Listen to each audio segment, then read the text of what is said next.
খোদার কসম, যেই উম্মত রাসূলুল্লাহ সাল্লাল্লাহু আলাইহি সাল্লামের সুন্নাতকে অনুসরণ করেছে, দুরূদ শরীফ পড়েছে, নবীজি সাল্লাল্লাহু আলাইহি সাল্লামকে অনুসরণ করেছে, তো তার নাম তো নবী সাল্লাল্লাহু আলাইহি সাল্লামের সামনে বারবার উচ্চারণ হয়েছে।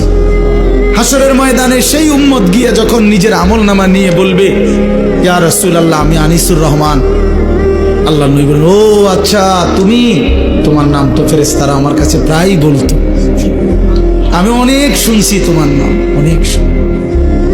আমি তোমার নাম অনেক শুনছি, আমি তো শুনছি তোমার নাম, তুমি সেই নাম।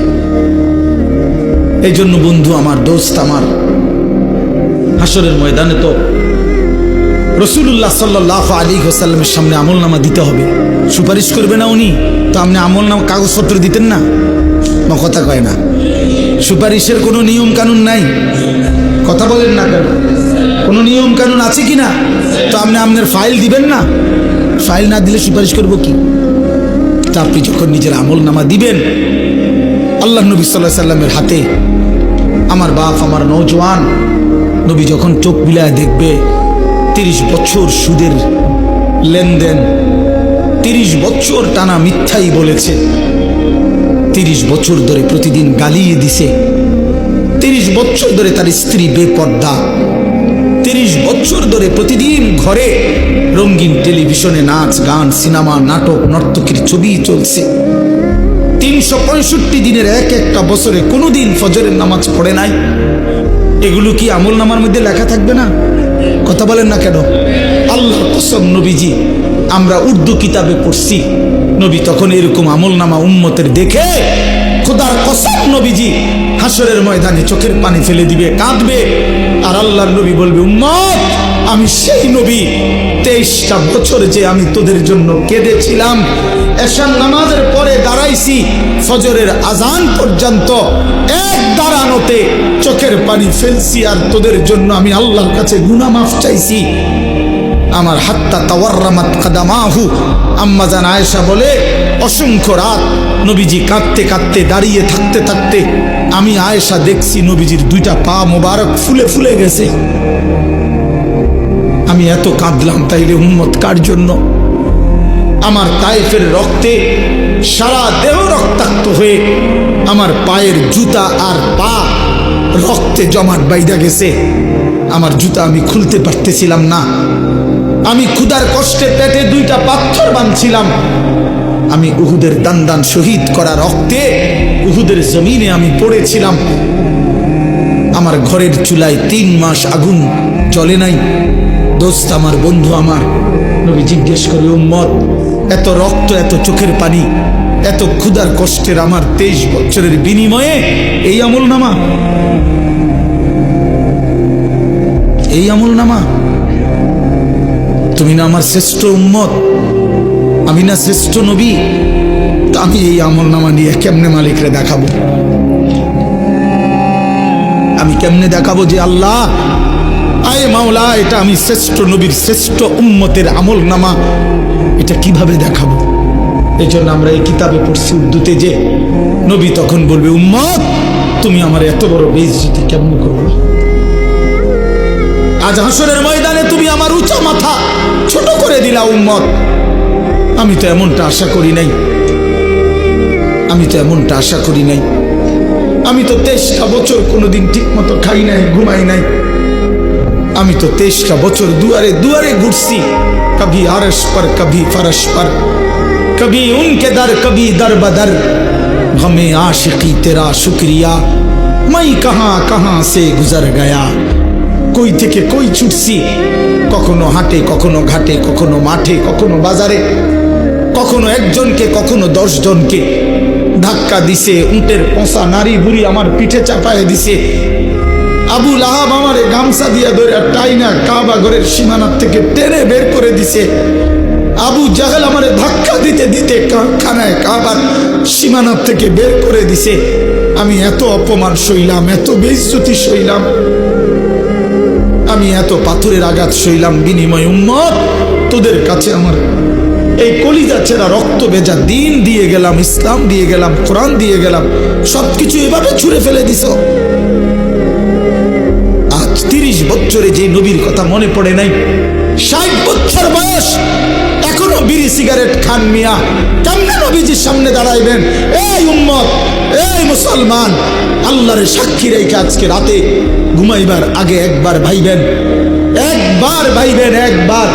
60 বছর বয়সেও বিড়ি সিগারেট ছাড়তে পারেন নাই, 60 বছর বয়সেও গালি দেওয়া বন্ধ করতে পারেন নাই, 60 বছর বয়সেও চা দোকানে নাচ গান বেড়ি দেখার অভ্যাস ছাড়তে পারেন নাই, 60 বছর বয়সেও সুদের টাকা নিচ্ছেন, কিস্তিতে টাকা নিতেছেন। আরে হারামখোর, কেমনে নবীর সামনে দাঁড়াইবা? কেমনে দাঁড়াইবা বাপ? ওই চাচা,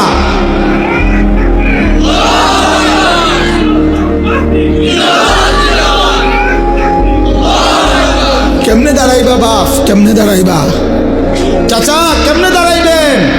কি মনে করছেন সুপারিশ? হাসরের ময়দানে নবীর সুপারিশ কি মামুর বাড়ি নাকি? এটা সাহাবন মনে করছেন আপনি? হ্যাঁ, আপনি কি ভাবছেন এটা? আপনি বিড়ি খাইতে খাইতে বেহেশতে যাবেন গা? হ্যাঁ, আপনি সুদ খাইতে খাইতে বেহেশতে যাবেন গা? আপনি কিস্তি উড়াইতে উড়াইতে বেহেশতে যাবেন গা? খামখেয়ালি মনে করছেন এটা? আখেরাত খামখেয়ালি?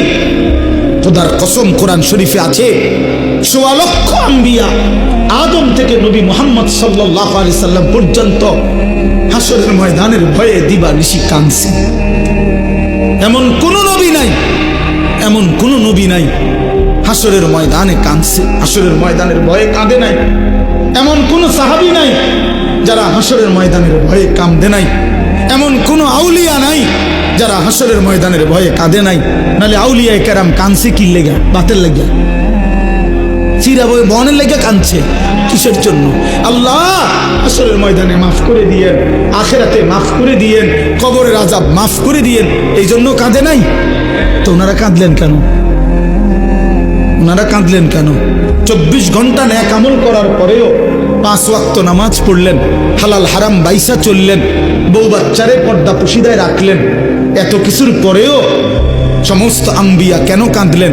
সমস্ত সাহাবা কেন কাঁদলেন? সমস্ত আউলিয়ায়ে বুজুর্গানি দ্বীন কেন কাঁদেন? কেন কাঁদেন আপনি বুঝেন না? হাসরের ময়দান খামখেয়ালি? কথা বলেন না কেন?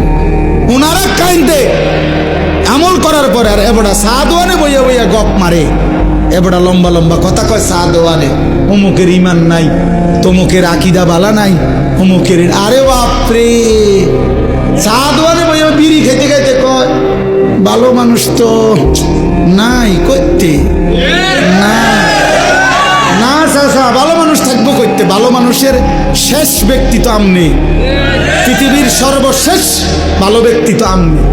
এই যে বিড়ি খাই না কাকু, আমনেই শেষ ভালো। এই আমনে আরি যে বেটার কাছে বিড়ির গন্ধে কাছে যাওয়া যায় না, আমনে পৃথিবীর সর্বশেষ ভালো ব্যক্তি। কোনো কারণে পৃথিবীতে আমনে যদি মইরা যান তো কিয়ামত সাথে সাথে ইসরাফিল ফু দিয়ে এলো, কারণ এরপরে আর ভালো মানুষ আইব করতে।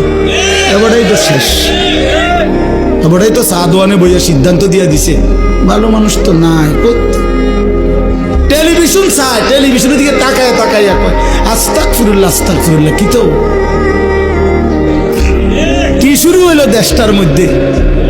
আমি বলছি একদিন, রে চাচা আপনি যেটি চাইতে আছেন এটি শুরু হয়েছে। কি শুরু হয়েছে মানে? নাটক শুরু হয়েছে, সিনেমা শুরু হয়েছে, আর বেডির নাচ শুরু হয়েছে, আর কি তা এটা নিয়ে আস্তাগফিরুল্লাহ। টেলিভিশনের দিকে চাইয়া চাইয়া নিয়ে আস্তাগফিরুল্লাহ।